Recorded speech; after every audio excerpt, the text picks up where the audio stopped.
Bien-aimés dans le Seigneur, bonjour. Nous avons commencé la série de vidéos sur le thème « Quand les fondements sont renversés, le juste, que ferait-il » Nous avons parlé des fondements bibliques du pouvoir politique. Nous avons dit quand les fondements bibliques du pouvoir politique, quand la parole de Jésus-Christ a été transformée par l'homme politique, l'Église, que ferait-il? Nous avons montré que l'Église a des difficultés parce qu'elle-même, ses fondements sont renversés.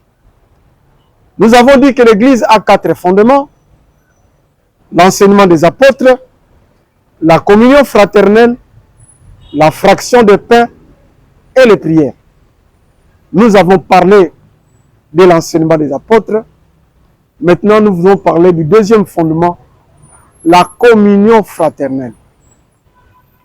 Jésus-Christ prêchait.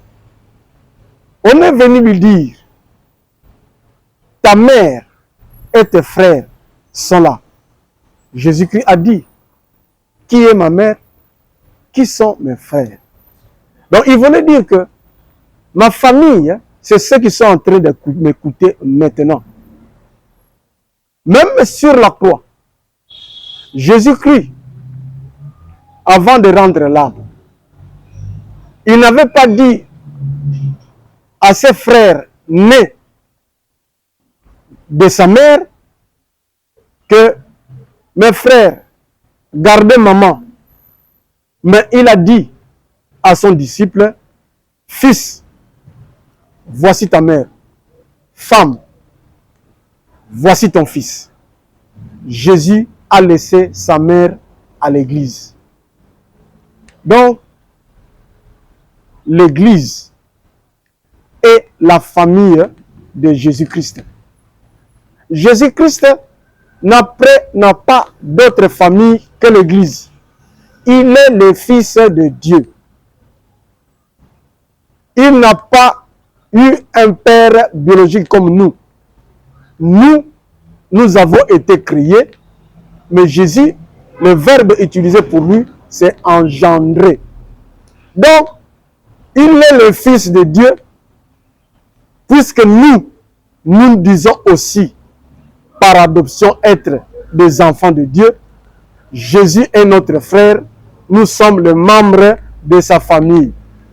Donc la famille de l'église de Jésus, c'est l'église. Jésus tient beaucoup à la communion fraternelle. Jésus tient beaucoup à la communion fraternelle. Tu peux être un bon prédicateur. Tu prêches l'évangile. Les gens, quand tu prêches, ils sont contents. Mais quand tu détruis la famille de Jésus-Christ, l'église, tu détruis la communion fraternelle, Jésus ne sera pas content avec toi. Tu peux peut-être être pas un très bon prédicateur, mais tu préserves la famille de Jésus-Christ, son église, son corps. Tu es en communion avec Jésus-Christ. Bien-aimé, la communion fraternelle, c'est l'engagement individuel de chacun. C'est l'engagement de l'amour de chacun de nous envers la communauté. Nous devons vivre dans l'église comme une famille. Une famille se partage la joie, se partage les tristesses. Quand un frère de l'église est dans un moment de tristesse et que tu arrives auprès de ton frère, il est content de te voir et dit, voici, mon frère est venu. Quand il est dans la joie, toi aussi tu es là, il est content. Il y a des gens qui disent que non, moi, je lis ma Bible à la maison, moi, le pasteur, je ne peux plus aller à l'église. Ce sont des gens qui détournent l'argent de l'église. Ce sont des gens qui nous trompent. Moi, je ne mettrai plus mes pieds à l'église. Bien-aimé, tu ne remplis pas ton devoir. La foi chrétienne ne se vit pas en solitaire. La foi chrétienne est communautaire.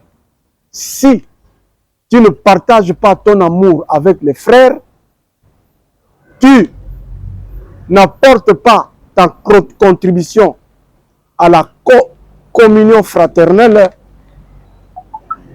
bien-aimé, je te dis, il ne faut pas dire que tu es chrétien. Tu ne l'es pas, parce que toi, tu brises un fondement de l'Église.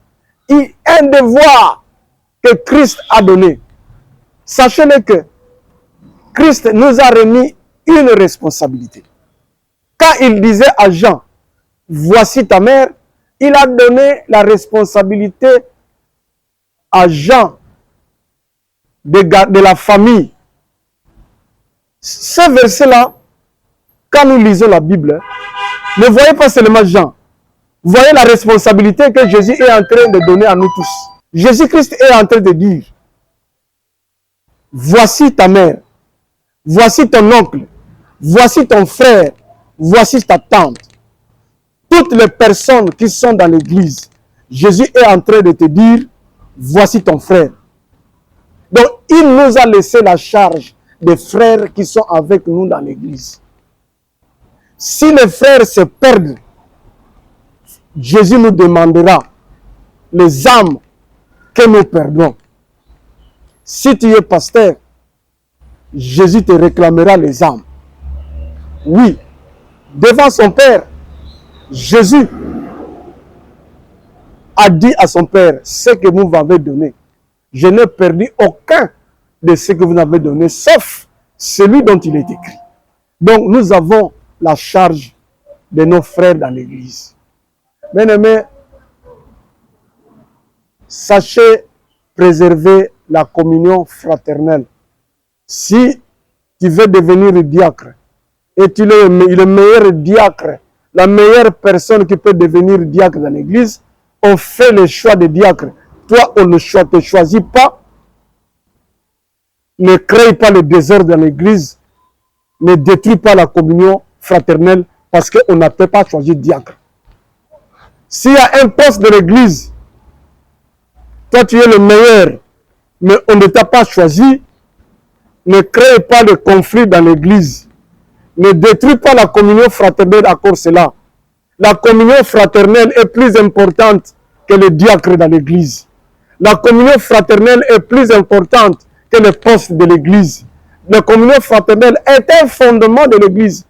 La communion fraternelle, c'est la famille de Jésus-Christ. Jésus tient beaucoup à la famille, l'église. Ne détruisez pas l'église à cause d'un poste. Ne détruisez pas l'église à cause des biens de cette église-là. Bien-aimés, la Bible dit, on ne se moque pas de Dieu.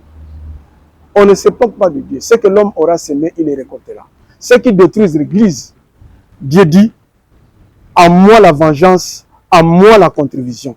Il sait comment il va les poursuivre. Mais toi, comme l'a dit la Bible, ne pouvez-vous pas supporter quelque injustice afin que la communion fraternelle puisse être préservée? Merci.